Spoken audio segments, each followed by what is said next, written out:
بسم اللہ الرحمن الرحیم۔ توجہ ہے آپ نے رات کی؟ تو اللہ نہ کسی کا رشتہ دار ہے اور نہ اللہ کا کسی سے کوئی پڑوس ہے، تو اس وجہ سے حضرت آدم کو منتخب نہیں قرار دے رہا۔ وجہ کیا ہے؟ دیکھیے، جنت بہانوں پر نہیں ملتی، جنت قیمت پر ملتی ہے۔ پہلے اپنی قیمت لگاؤ، پہلے اپنی حیثیت بناؤ، پہلے اپنے آپ کو معیاری بناؤ تاکہ تمہیں جنت ملے۔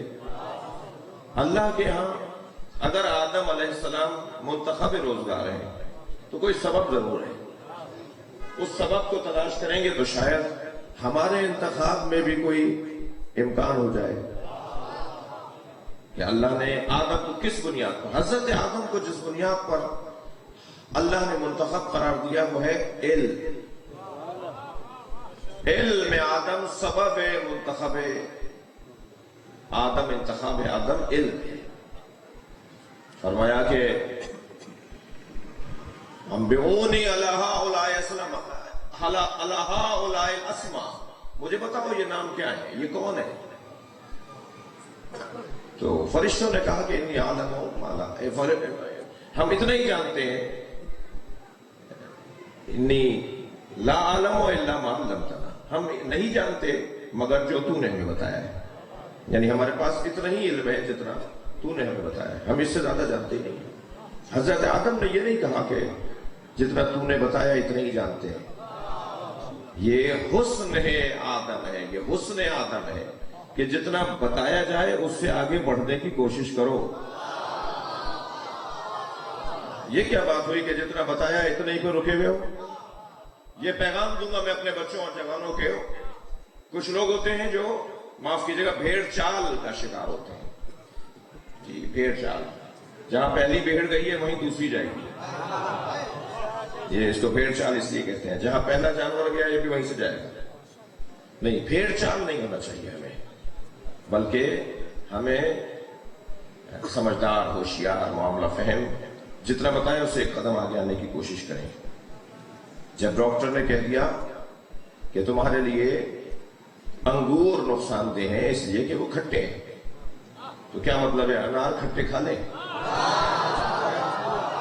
کیا مطلب ہے شربت کھٹا پی لیں؟ یہ تو کوئی بات نہیں ہے۔ ڈاکٹر نے کہا انگور تمہارے لیے نقصان دہ اس لیے کہ کھٹے ہیں، تو اب ہر وہ چیز جو کھٹی ہو یہ تو خود سمجھنی ہے نا۔ یا کہیں گے نہیں ڈاکٹر نے تو کہا تھا صرف انگور نہیں کھانا، ڈاکٹر نے کب کہا کہ انار نہیں کھانا؟ یہ جو انداز ہے یہ عزیزان گرامی آدم کی اولاد کا ہونا چاہیے۔ حضرت آدم کو بھی وہی پتا تھا جو فرشتوں کو پتا تھا، دقت ہے، مگر حضرت آدم نے یہ بتایا کہ یہ نام اس کا ہے، یہ نام اس کا ہے، فرشتے اس سے زیادہ نہیں بتا سکے۔ بس میں اگر یوں کہہ دوں کہ علم آدم علیہ السلام اور فرشتوں کا علم یہ برابر تھا، مگر تشخیص کی صلاحیت حضرت آدم میں فرشتوں سے زیادہ تھی، اور وہ ان کی تشخیص کی صلاحیت ان کی اپنی تھی، آدمی ہونے کی وجہ سے تھی۔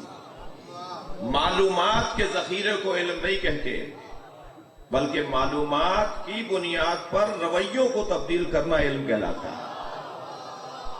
صلوات پڑھیں گے محمد و آل محمد پر۔